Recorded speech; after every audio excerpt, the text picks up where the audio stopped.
पायल जी, एक कॉलर है हमारे साथ, खुशबू हैं, वो पूछ रही हैं कि किस तरीके से आप अपना ट्रीटमेंट करती हैं अपने बालों का। हम अपनी हेयर केयर कैसे करते हैं ये जानना चाहती हैं खुशबू। हमको ऐसा लगता है कि जितना हमने जिंदगी में मेहंदी घोली होगी उतना तो आटा नहीं गूंदा होगा। हर समय मेहंदी, हाथ एकदम मेरे ऐसे ही रहते हैं। एवरी वीक मेरे हीना लगनी है because of grey hairs. Routine का मेरा पहला पार्ट है मेहंदी, हमें हर हफ्ते लगानी पड़ती है, वो बस 2 आवर्स के लिए। ऑयलिंग 2 बार करते हैं और तब भी जो बाल नहीं निकलते वो सफेद ही होते हैं। वो जो जड़ से निकल रहे होते हैं वो वही के वही होते हैं, उस पर फिर से हीना लगानी होती है। बट हाँ, ऊपर के बाल में तो मैनी हर्ब्स की वजह से बालों में डार्क शेड आ जाता है, जिससे मेरा काम चल जाता है।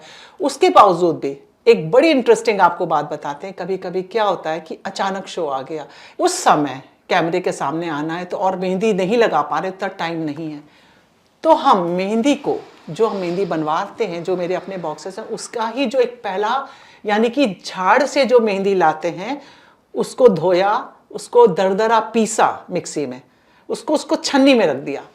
फिर जो अंदर उस नीचे सिरप निकलता, उसका जो सत निकलता मेहंदी के ताजी पत्तियों का पानी, उसको अपने सारे बालों में ऐसे करके लगा देते हैं, पूरे बालों में, एंड पूरी रात रहने देते हैं और सुबह पानी से बाल धो देते हैं। तो जो बालों की एक रेडिश होती है वो थोड़ी कम हो जाती है और शॉर्टकट में बालों को एक शेड और डार्क मिल जाता है।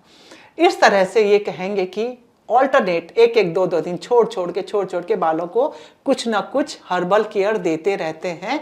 उससे ये फायदा हुआ कि जो कहते हैं ना कि अब तो एज हो गई है, अब तो बाल लंबे हो ही नहीं सकते, अब तो क्या करें, अब तो मजबूरी है करना। कोई मजबूरी नहीं है, अगर आप सही ट्रैक पे चल रहे हो तो बाल सही रहेंगे, मेंटेन रहेंगे। No miracles. अब ये आपके सामने है, ये एक काम चल रहा है मेरा, क्योंकि जिस दिन केमिकल लगा लिया उस दिन बाल भी तो नहीं रहेंगे, क्योंकि ये पक्की बात है, लंबे समय तक बालों में केमिकल लगने के बाद सर पे बाल बचना भी मुश्किल है।